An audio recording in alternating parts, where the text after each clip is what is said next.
제 얼굴이 조금 더 잘 나오기 위해서 지금. 그래서 우리는 복음이 이렇게 정의합니다. 기쁜 소식 또는 복된 소식이다라고 우리는 정의를 내립니다. 근데 여러분, 여기서 우리가 조금 더 생각해 보고 싶은 건, 이 복음이 복된 소식이 되고 또는 기쁨의 소식이 되기 위해서는 반드시 우리가 또 믿어야 할 내용이 있습니다. 어떤 소식을 믿어야 하냐면 나쁜 소식이 있었다라는 것을 믿어야 돼요. 복음이 되기 위해서는 반드시 나쁜 소식이 있었다라는 것을 우리는 믿어야 합니다. 그래서 복음을 전할 때 반드시 나쁜 소식을 함께 전하게 되고, 사람들은 이 나쁜 소식 때문에 이 복음을 들을 때 상당히 불쾌하고 불편하고 또는 공격적으로 들릴 수 있습니다. 여러분들이 마가복음을 읽어보시면 예수님이 첫 공생애를 시작하면서 기록된 첫 번째 설교의 내용을 보게 됩니다. 하나님의 나라가 다가왔다라고 복음을 선포하면서 예수님이 촉구했던 것이 있었습니다. 그 복음의 소식을 들었던 자들 앞에서 예수님은 회개를 촉구했어요. 회개하라, 회개하라, 회개하라. 그래서 이 예수 그리스도의 복음을 믿는 것과 사실 회개는 함께 갑니다. 여러분들이 회개를 하고 있다면 예수 그리스도의 복음을 믿고 있다라는 증거요. 또한 여러분들이 예수 그리스도의 복음을 믿고 있다면 반드시 회개를 하게 됩니다. 마치 붕어빵 안에 그 앙꼬와 같이 함께 떼어놓을 수 없는, 함께 가는 것입니다. 그럴 때 여러분, 예수님이 회개를 촉구할 때, 복음을 전하면서 회개를 촉구할 때 어떤 사람들이 예수님이 하시는 이 회개를 촉구하는 이 말씀에 공격적으로 들릴 수 있을까요, 여러분?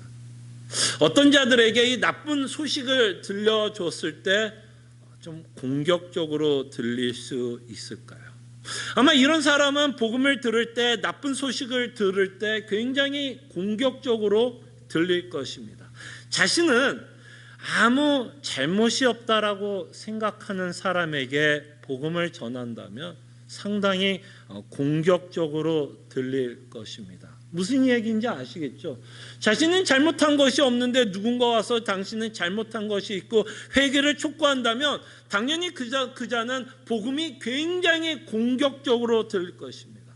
또 어떤 자들이 이 복음이 공격적으로 들릴 수 있느냐면, 하나님의 말씀에 자신은 굉장히 순종하고 있고 하나님의 말씀에 순종하면서 살아가고 있다라고 생각하는 자들에게 하나님이 회개를 촉구한다면 그 자도 상당히 기분이 나쁠 것입니다.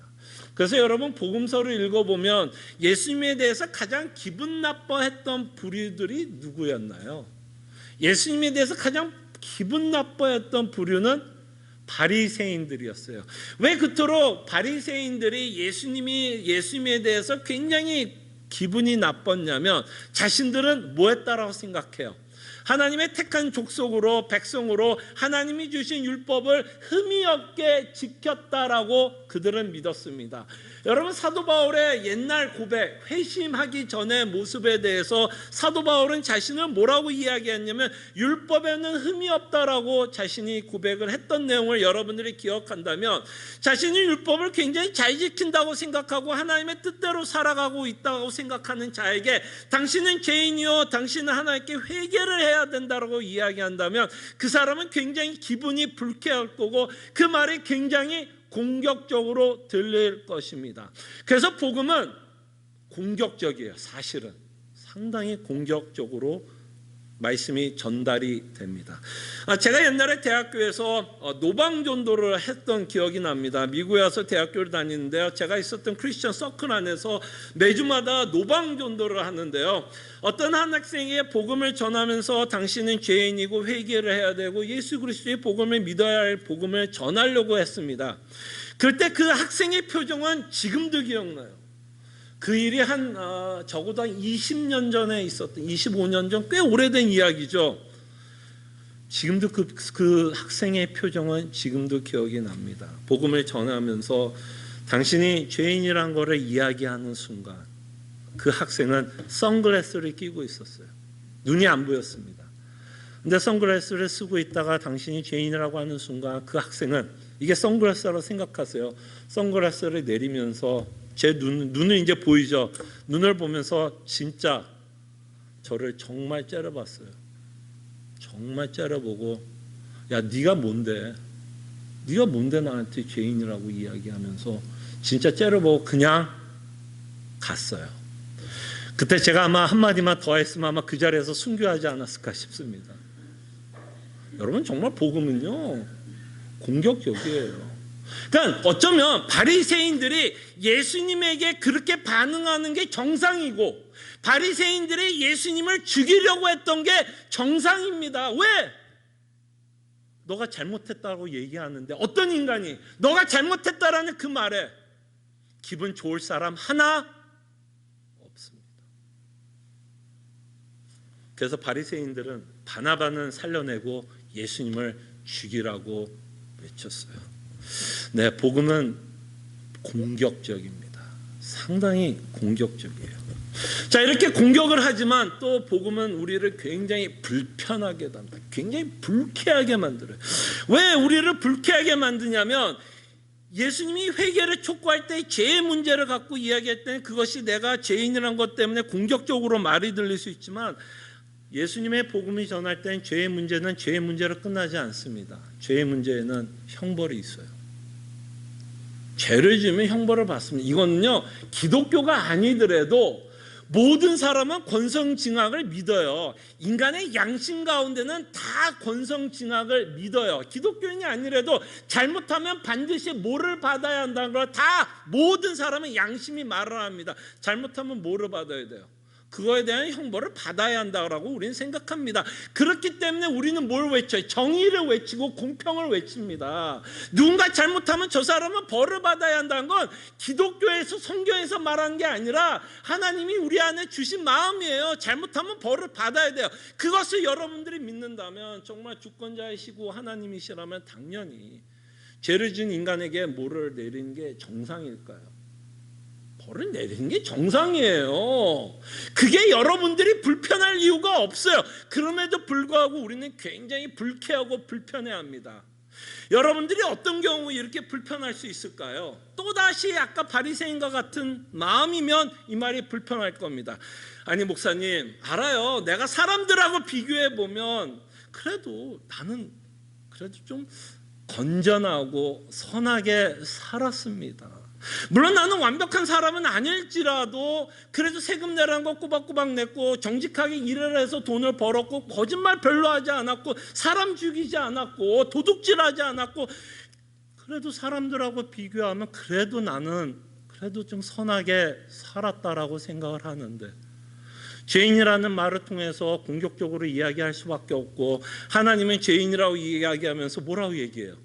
너는 심판을 받아야 한다고 말씀하고 있다면 상당히 불쾌하게 들릴 것입니다.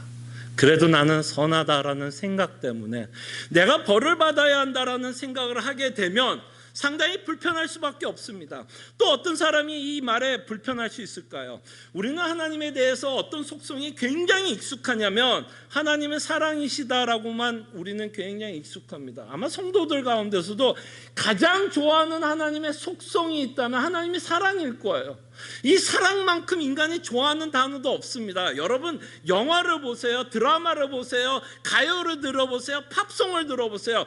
가장 공통적으로 갖고 있는 인간이 가장 좋아하는 주제가 뭔가요? 사랑이에요. 사랑. 우리는 정말 사랑받고 싶은,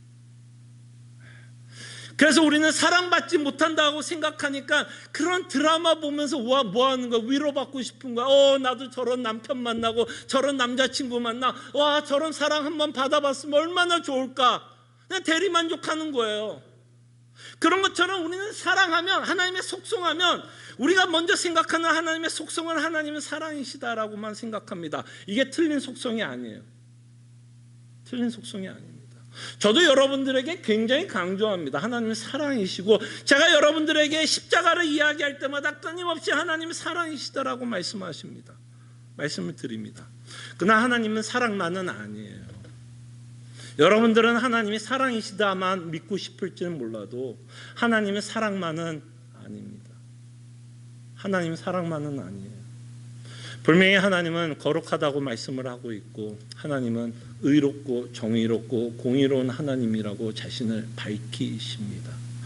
이런 공의롭고 거룩하고 의로우신 하나님이기 때문에요, 하나님은 참 인내할 수 있고 인자하고 오래 참으십니다. 하나님 사랑이기 때문에 오래 참아요. 근데 한 가지 참지 못하는 게 있어요. 한 가지 절대로 하나님이 포용할 수 없는 게 하나 있어요. 절대로 눈 감고 넘어갈 수 없는 게 하나 있습니다. 그것은 죄예요. 죄만큼은 하나님이 그냥 넘어갈 수 없어요. 모든 건 참을 수 있고, 모든 건 오래 참을 수 있고, 인자함을 보일 수 있을지 몰라도 죄의 문제는 하나님의 거룩하심과 하나님의 의로우심 때문에 절대로 그저 좋은 게 좋은 거라고 하나님은 넘어갈 수 없습니다. 그렇기 때문에 하나님은 비록 사랑이기도 하지만 죄 삭을 분명히 치릅니다. 심판을 하시겠다고 말씀을 해요. 그래서 우리가 복음을 듣기 전에 이 나쁜 소식을 들을 땐 당연히 그것이 공격적이고 불쾌하고 불편할 수 있습니다. 근데 여러분, 이 나쁜 소식을 이해하지 않고 이 나쁜 소식을 믿지 않고선 여러분과 저는 복음이 주는 위로를 받을 수 없어요. 죄송하지만 이 나쁜 소식을 여러분들이 믿지 않고서는 복음이 진정으로 우리에게 주려고 하는 위로는 받을 수 없어요. 그렇기 때문에 성경은 이 나쁜 소식에 대해서도 그토록 이야기를 합니다. 만약에 여러분들이 복음이 갖고 있는 이 나쁜 소식이 기분이 나쁘시고 공격적으로 들리고 불편하다면 여러분, 오늘 말씀은 여러분들을 상당히 불쾌하게 하고 공격적으로 들릴 것입니다. 제가 그렇게 이야기해서 불편하고 공격적인 게 아니라 여러분 말씀에 그렇게 써 있잖아요. 27절 한번 보세요. 제 말이 아니잖아요. 27절에 뭐라고 써 있어요? 제 말이 아니죠. 27절에 뭐라 써 있어요? 한 번 죽는 것은 사람에게 정해진 것이요. 제가 이 글 안 썼죠? 그죠? 하나님이 쓰신 글입니다. 한 번 죽는 것은 사람에게 정해졌다라고 말씀합니다. 여러분들 여기서 죽음이 정해졌다라고 이야기를 하면 우리는 이렇게 오해할 수 있습니다. 숙명론 또는 운명론. 그래, 모든 사람은 죽지. 맞아요. 모든 사람은 죽어요. 근데 이것이 운명이고 숙명이 아닙니다. 이 죽음은 하나님의 심판으로 인간에게 주어지고 있습니다. 그래서 여러분, 이 죽음을 정한 것이 운명이요 숙명도 아니고 사실은 이 죽음을 정하신 분이 누구냐면 하나님 자신이에요. 하나님 자신이에요. 여러분들이 그토록 잘 믿고 싶은 그 하나님이, 사랑의 하나님이 죽음을 정하신 분이에요. 그때 여러분 지난주 설교를 기억해 주시면 좋겠습니다. 하나님이 왜 인간을 죽이시냐 하면 바로 우리가 살펴봤던 첫 언약을 통해서 하나님이 이스라엘 민족과 첫 언약을 통해서 이들은 죄인이었고, 그리고 하나님은 끊임없이 이스라엘 민족을 심판할 수밖에 없었던 상황인 것을 우리가 살펴보았습니다. 다시 한번 로마서 3장 19절 20절을 읽어봅니다. 이것이 여러분과 저의 모든 상태였다라고 말씀을 합니다. 우리가 알거니와 무릇 율법이 말하는 바는 율법 아래 있는 자들에게 말하는 것이니 이는 모든 입을 막고 온 세상으로 하나님의 심판 아래 있게 하려 함이라. 아멘. 불편하십니까? 공격적으로 들려요? 모든 인간은 하나님 앞에서 심판 아래 있었다라고 말씀하고 있고, 그 심판의 대가로서 하나님은 죽음을 우리에게 선포하고 있다는 것을 보게 됩니다. 20절, 그러므로 율법의 행위로 그의 앞에 의롭다 하심을 얻을 육체가 없나니 그러므로 우리는 죄인이요 율법으로는 죄를 깨달음이니라. 그래서 인간이 갖고 있는 가장 큰 문제를 성경은 이렇게 말씀하십니다. 여러분들이 혹시 아프면 병원에 가죠. 갑자기 기침을 한다, 열이 난다, 몸이 아프다. 그럼 의사에게 갑니다. 의사에게 진단을 받아요. 여러분 병원에 찾아가고 의사를 만날 때 어떤 의사가 좋은 의사일까요, 여러분? 여러분들이 아파서 병원에 간다면 무엇을 기대하면서 의사한테 가요? 여러분들이 갖고 있는 변명을 속여서라도 괜찮아, 별거 아니야, 며칠 지나면 다 날 거야. 그 사람이 암에 걸려 며칠 못 살 텐데 그 사람한테 걱정하지 마, 암인데도 암이라고 얘기하지, 그냥 감기야, 집에 가서 타이레놀 먹어, 괜찮을 거야 라고 돌려보내는 의사가 좋은 의사일까요? 아니면 그 환자가 듣기가 거북하고 불쾌하고 불편하고 그 말이 공격적으로 들려도 그 사실을 사실대로 말을 하고, 그리고 그 사실에 대해서 치유책이 있다라고 말하는 게 좋은 의사일까요, 여러분? 여러분들은 어떤 의사가 좋은 의사라고 생각을 해요?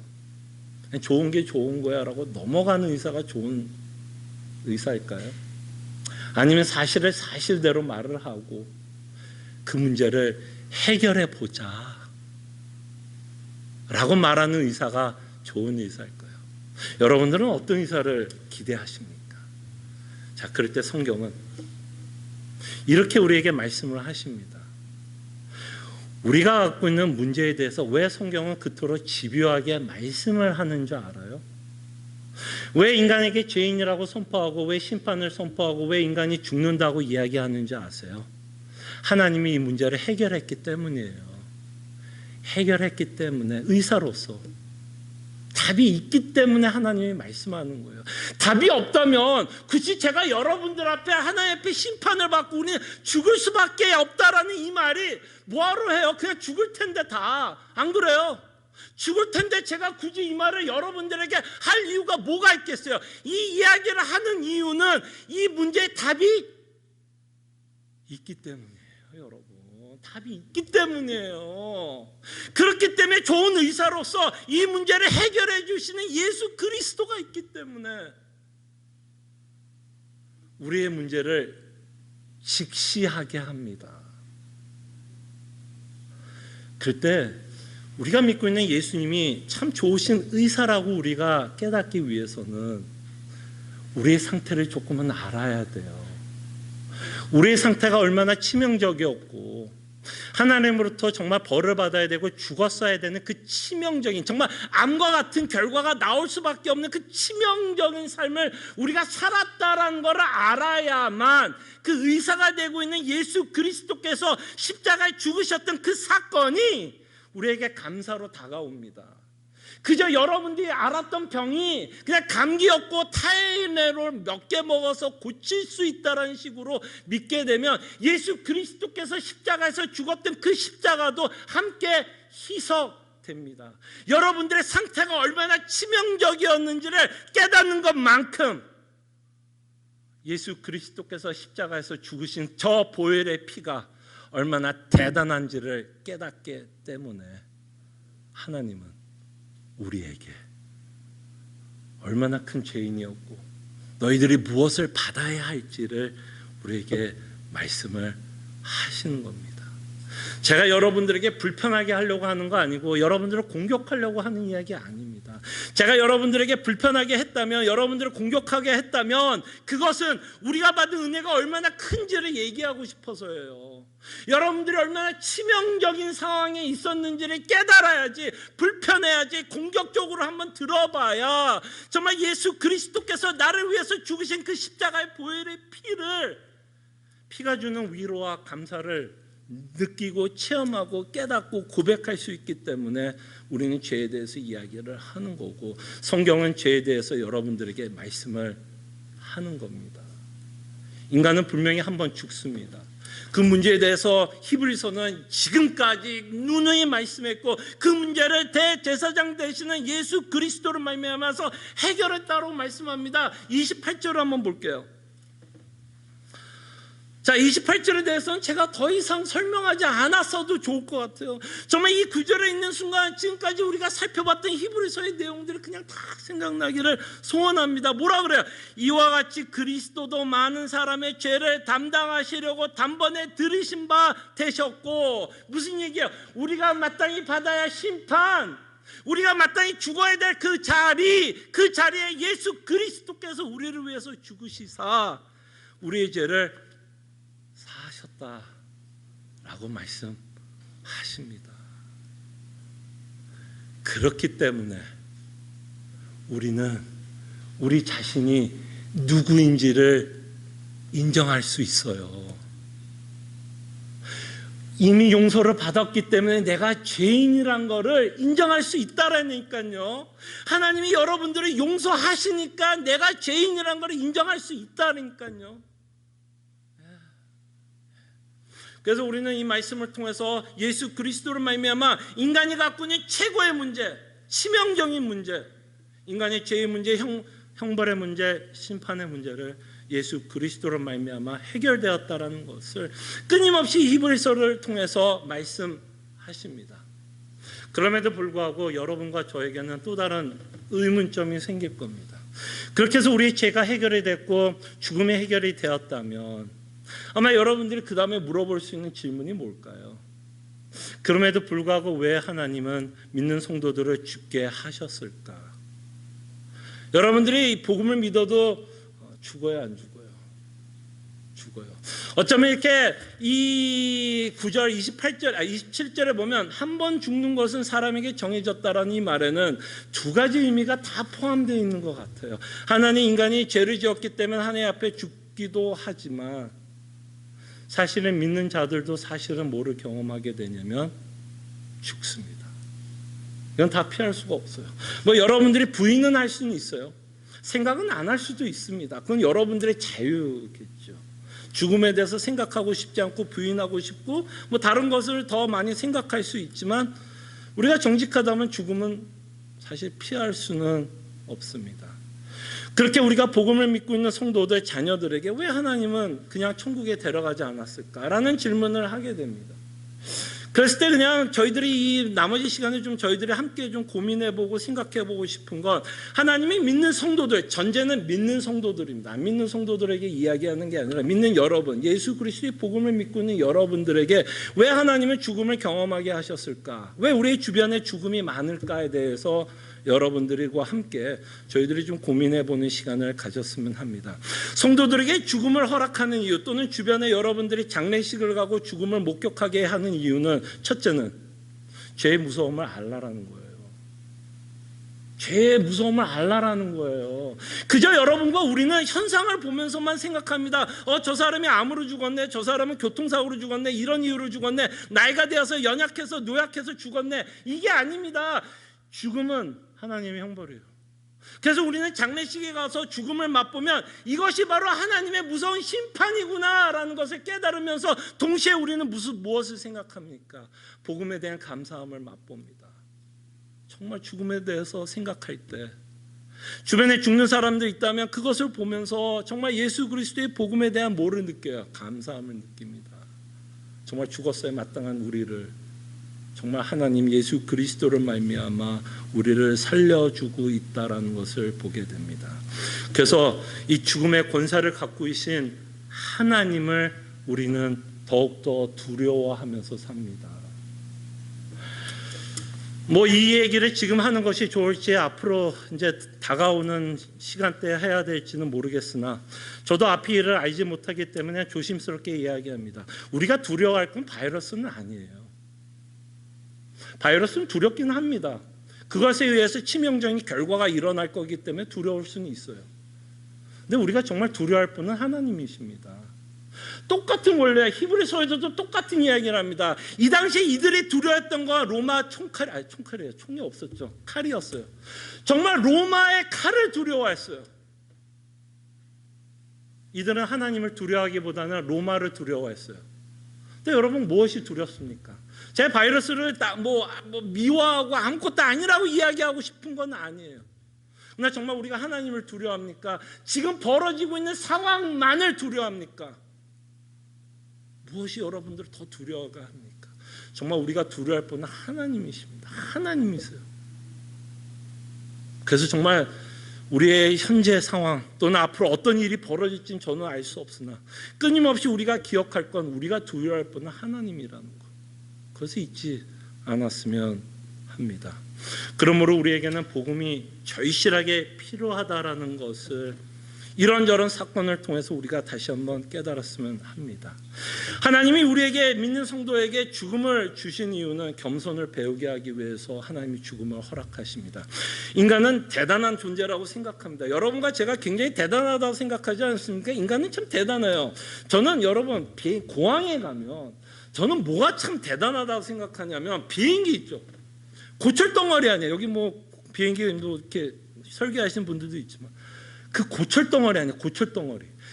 저는요 그게 뜨는 거 보면 너무 신기해요. 야, 저게 어떻게 뜨지? 좀 신기하지 않으세요? 그게 뜬다. 물론 이제 과학적으로 설명되면 별로 신비롭지 않지는 않을 수 있지만 저같이 아무것도 모르는 사람이 그 고철덩어리가 하늘에 떠서 가는 거 보면 너무 신기해. 진짜 인간 대단합니다. 대단해요. 근데 인간을 연약하게 하는 것 중에 하나, 인간이 절대로 이길 수 없는 게 하나가 있어요. 달나라도 갑니다. 의학이 어마어마하게 발달해서 여러분들의 생명을 연장해서 여러분과 제가 100세까지도 살 수 있어요. 100세를 사는 게 축복인지 저주인지 모르겠지만 어쨌든 의학이 발달해서 우리는 100세까지도 살 수 있어요. 근데 인간이 절대로 정복하지 못하는 건 하나가 있습니다. 그것은 죽음이에요. 바이러스된 백신도 구해서 해결이 되면 참 감사하겠지만 그것이 우리의 생명을 영원하게 보장하지는 않습니다. 그것을 통해서 하나님은 적어도 믿는 우리에게 겸손을 배우게 합니다. 저는 이런 생각해요. 바이러스 보이지도 않아요. 그죠? 요만합니다. 보이지도 않아요. 근데 그 바이러스 보이지 않는 것이 얼마나 우리를 연약하게 합니까? 그죠? 인간이 참 대단하다고 생각하지만 별거 없어요. 별거 없어요, 인간이요. 정말 이 죽음 앞에서 인간을 하여금 하나님은 교만하지 않고 겸손하게 하며 하나님의 자녀들, 하나님의 백성들에게 끊임없이 하나님만을 믿고 의지하며 그분만이 우리의 참 소망인 것을 가르쳐주기 위해서 하나님은 여전히 우리에게 죽음을 허락하십니다. 그리고 이 죽음은 우리나라에게 굉장히 중요한 문화 중에 하나가 서열 문화죠. 여러분, 우리나라는 서열이 굉장히 중요합니다. 장유유서라고도 이야기하죠. 나이에 의한 서열이 정해져 있고 나이가 높은 사람들에게는 존댓말하고 표현하는 언어와 행동이 다릅니다. 서열이 있어요. 그런 것처럼 죽음은 하나님과 우리의 관계의 서열을 매깁니다. 여러분들이 죽음을 극복하지 못하는 한 서열은 정해져 있어요. 우리가 아무리 잘났고 아무리 우리가 똑똑하다 그래도 죽음을 극복하지 않는 한 하나님이 왕이십니다. 하나님이 왕이에요. 여러분들이 아무리 잘났어도 똑똑해도 힘이 넘치고 돈이 많고 학력이 대단해도 그 서열은 안 바뀌어요. 여러분들이 죽음을 이기지 못하는 한은 서열은 절대로 안 바뀝니다. 하나님이 주권자이시고 우리 인생을 통치하고 계신 분이란 걸 사실은 이 죽음을 통해서 우리에게 말씀하십니다. 그래서 어떻게 보면 죽음은 우리에게 굉장히 두려운 것이기는 하지만 사실 엄밀히 좀 묵상해 보면 사실 우리에게 많은 위로와 도전을 줍니다. 근데 오늘 마지막으로 여러분들과 함께 생각해 보고 싶은 건 28절의 맨 마지막에 이런 말씀이 기록되어 있습니다. 28절에 보면 마지막에 이렇게 써 있습니다. 구원에 이르게 하기 위하여 죄와 상관없이 자기를 바라는 자들에게 두 번째 나타나시니라. 예수님이 재림에 관해서 말씀합니다. 끝이 있을 건 말씀하세요. 그래서 여러분들과 저희 인생은요, 두 가지로 인생이 끝날 겁니다. 두 가지로 끝날 거예요. 두 가지로. 개인적인 인생의 끝은 죽음을 맞이하면 우리의 인생은 끝날 겁니다. 그죠? 그리고 또 어떤 식으로 인생이 끝날까요? 예수님이 재림하면 우리 인생은 끝날 거예요. 근데 여러분 여기에 보면 참 놀라운 말씀이 있습니다. 뭐라고 얘기하면 죄와 상관없이 자기를 바라는 자들에게 두 번째 나타난다. 두 번째로 예수님이 오실 때는 뭐와 상관없이, 죄와 상관없이, 당연히 죄와 상관없이 오시죠. 왜? 죄의 문제를 해결하셨기 때문에. 더 이상 예수님이 두 번째 올 때는 예수님이 십자가에 죽을 이유가 없습니다. 죄의 문제를 해결했어요.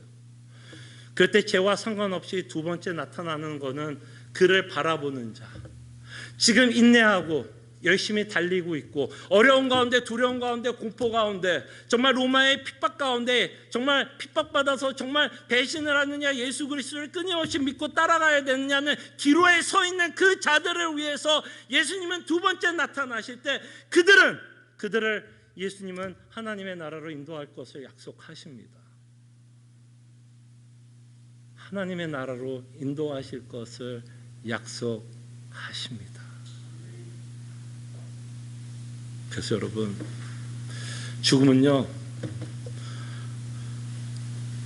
하나님의 나라로 인도하는, 또는 하나님의 나라로 들어가는 관문이다라고 성경은 말씀합니다. 그냥 죽음은요, 그냥 여러분 이사가는 것 뿐이에요. 무슨 말인지 알겠어요? 그냥 죽음은 이사가는 것 뿐이에요. 더 이상 그 이상 그 이하도 없어요. 여러분 이사 많이 해봤죠? 이민자로 살아왔으면 이사 참 많이, 그거 하시는 거예요. 한 곳에 주소가 벨비였고 페드로웨였고 리뉴드였는데 그냥 주소가 하나님 나라로 바뀌는 일이 죽음이에요. 그래서 우리는 죽음을 보면서 어떤 생각을 합니까? 하나님의 나라를 생각합니다. 그저 죽음을 보고 두렵고 이 문제를 어떻게 해결할까에 대한 조마심과 공포심과 두려움 가운데 사는 게 아니라 죽음 앞에서 우리는 하나님의 나라를 기억해 주시기를 바랍니다. 아, 우리 인생이 여기가 끝이 아니구나. 더 좋은 곳이 있을 것을 하나님이 말씀하고 있고, 더 이상 우리가 타락한 세상, 눈물을 흘릴 필요 없는 세상, 두렵지 않고 염려할 필요 없는 그곳을 하나님께서 인도하실 것을 말씀하고 있고, 정말 여러분과 제가 원하는 그 예수님을 만나러 가는 곳입니다. 여러분 어떻게 생겼는지 궁금하지 않으세요? 예수님이 어떻게 생겼을까 궁금하지 않으세요? 어떻게 생겼을까? 정말 호리호리할까요? 우리가 생각하는 초상화들이 있죠. 예수님이 어떻게 생겼을까? 정말 수염은 있을까? 유태인이기 때문에 아직 이런 브라운 아이를 갖고 있을까? 못에 박힌, 그죠? 손발에 박힌 못 자국들. 보고 싶지 않으세요? 보고 싶지 않으세요? 여러분들을 위해서 그 십자가에 죽으신 그 예수님 보고 싶지 않으세요? 저주 아니죠? 심판 아니죠? 그 사랑하는 예수님 보러 가는 건데 뭐가 그렇게, 그죠? 그리고 여러분들이 예수님 온 마음으로 다해 예배하고 싶지 않으세요? 죄가 물들지 않고 우리가 이렇게 예배를 드리지만 우리의 집중하기 참 어렵지 않으세요? 우리의 육체의 한계를 갖고 있어서 집중하는 게 참 어렵습니다. 또 세상도 어지러워요. 특히 워싱턴 어지러워요 지금. 또 세상이 어떻게 변할지 몰라요. 참 우리로 하여금 하나님으로부터 이 시선을 가리게 하고 하나님을 못 보게 하는 수많은 일들이 있어서 우리가 하나님께 감사해야 되고 하나님께 예배하는 자의 삶을 살아야 함에도 불구하고 그렇게 살아가지 못하고 있는 우리의 모습. 그런데 천국에 가면 정말 온전하게 아무런 방해 없이, 그죠? 아무런 방해 없이 내 죄성도 방해하지 않고 세상도 방해하지 않고 오로지 그 예수 그리스도와 그 하나님을 바라보면서 함께 예배하는, 그죠? 그것을 우리는 소망하면서 살아갑니다. 여러분, 믿지 않는 자들에게 복음은 참 불편합니다. 공격적이고 불편하고 불쾌하게 합니다. 그런데 믿는 우리에게도 좀 불쾌하게 하는 건 있는 것 같아요. 왜? 끊임없이 하나님의 나라를 봐야 되기 때문에 불쾌할 수 있고 공격적으로 들릴 수 있어요. 여러분들이 지금 예수 그리스도를 믿어도 지금 제가 하는 말이 좀 불편할 수 있을 거라 생각합니다. 왜? 죽음에 대해서 이야기를 하니까. 믿고 있고 예수님 믿고 있지만 믿는 우리에게도 끊임없이 죽음은 불편할 수 있을 것 같아요. 그러나 어떤 의사가 좋은 의사일까요? 그 죽음을 좀 대비시키고 예방하는 의사가 좋을까요? 아니면 다 괜찮아, 하나님이 알아서 다 할 거야, God is good, God is wonderful, don't worry about it, everything will be fine, 다 좋을 거야, 이게 좋은 의사일까요? 아니면 정말 현실적으로 우리가 갖고 있는 소망이 무엇이고 그 소망 때문에 우리는 견딜 수 있다라고 말씀하는 의사가 어떤 의사가 좋은 의사일까요? 그때 성경은 우리에게 소망은 있다, 소망이 있다, 그것을 놓치지 않기를 소원합니다. 기도하죠.